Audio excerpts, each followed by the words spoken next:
Giro versus Mavic, two high-end cross-country shoes, but which is the best?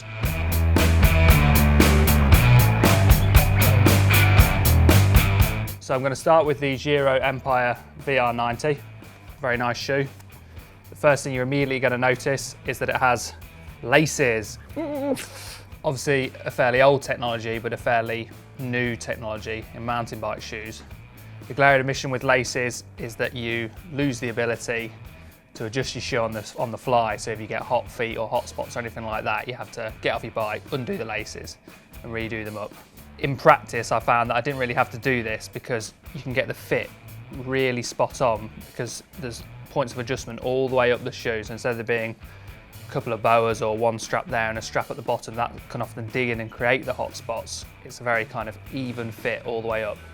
That said, it does take a bit of practice to learn how to get the laces just right. I found the first few times I went out with these shoes, I'd crank them too hard and I'd find that after a half hour or so I'd have to just loosen them off a bit, but it just takes a bit of practice. The other slight problem with the laces is that if you're doing some muddy events or if you're riding in the mud, and I rode these in some really epic conditions, some World Marathon Series races, is that around the laces it can kind of clog up with mud and add quite a bit of weight to the shoe, and obviously these are race shoes, so that's all extra weight you have to carry. You might think that that means they're difficult to clean, but in practice I found they're actually very easy. You just need to whip the laces out and the fairly smooth uniform upper just wipes down really easy. Onto the fit of the shoes, these size 45s seem to come up a little smaller than other size 45s I've ridden before. It's not a good or a bad thing, but just something worth bearing in mind. The last is fairly neutral, so there's not much kind of scoop in your foot or rise in your toes, which isn't a good or a bad thing, it's just down to personal preference. A neat little addition that Giro have got is that they have adjustable arch inserts in the footbed, so you have high, medium and low.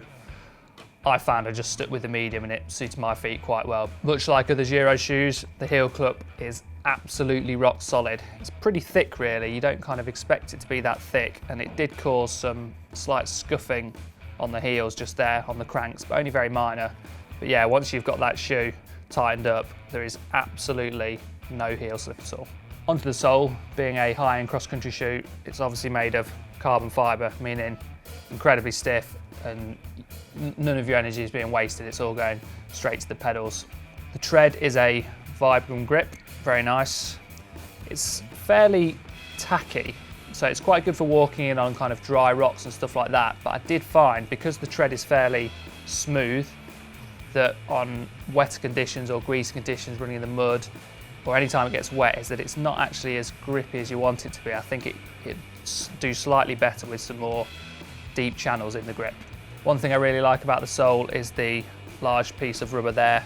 It's really good for protecting the middle of your foot. If you slip a pedal, you're not going to hit carbon and slide off, causing a crash. You find that you can actually get a bit of grip from that little bit of rubber there. But one thing I would like to see, but I mean this is the same for nearly every cross-country shoe these days, is to make the parts of the tread replaceable instead of it all being moulded to the shoe, because once that wears out, your shoes are finished really. A final note is that the Giros are actually pretty tough. There's a really good strong bit of rubber on the toe box. I use these in some really nasty rocky races. There was ones where I had to hike a bike and stuff like that, and they've just stood up to a real beating.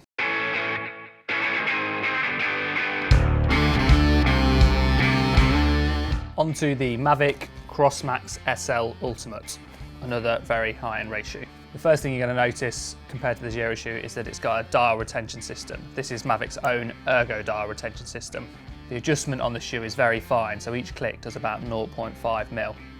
In practice, that's really good for getting the fit dialed in just right, but I did find that it was quite difficult to get them really tight. Whether or not this is down to the dial or the wires is difficult to say, but I definitely found I had to crank them a lot harder than I've cranked dial retention systems before. Onto the fit of the shoe, and this is where for me the Mavics won big. What you can't see on the camera is that inside the shoe there's very generous padding that runs all the way down. It's really comfortable and it's kind of smooth all the way over, so there's no bits of the shoe or seams or anything like that dig into your foot.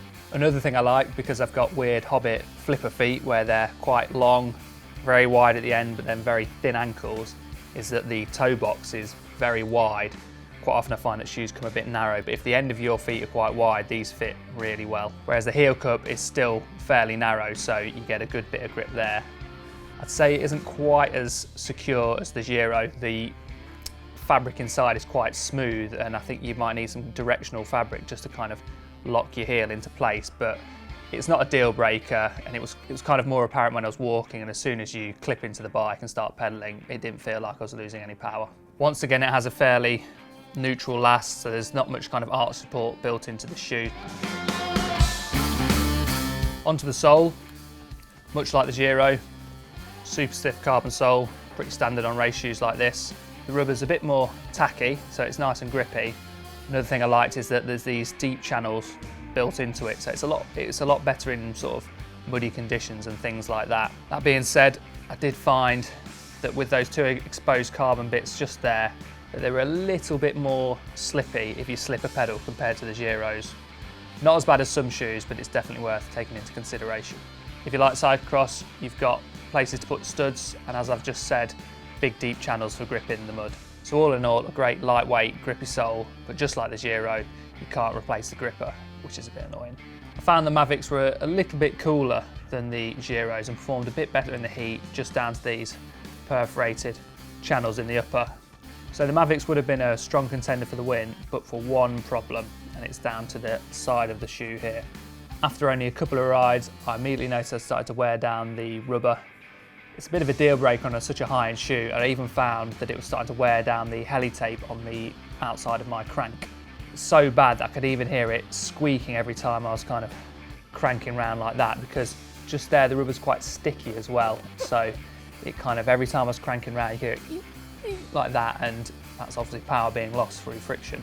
It's difficult to say why. I think it kind of comes up quite high there, so if it just sat a little bit lower, if the seam sat a bit lower, it could help, but it's very difficult to say. As you might have guessed, if I had to recommend one shoe, I'd recommend the Giro.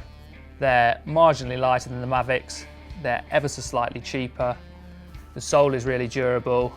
Same again with the upper, it looks like it might rip easily, but I found that I never ripped it on rocks or anything like that. The laces are a bit of a faff once you get them dialed in, but once you learn how tight to get them, they're just a kind of fit and forget product. That being said, the Mavics are a really good shoe. The only problem is the crank rubbing, and at that price, it's a bit of a deal breaker.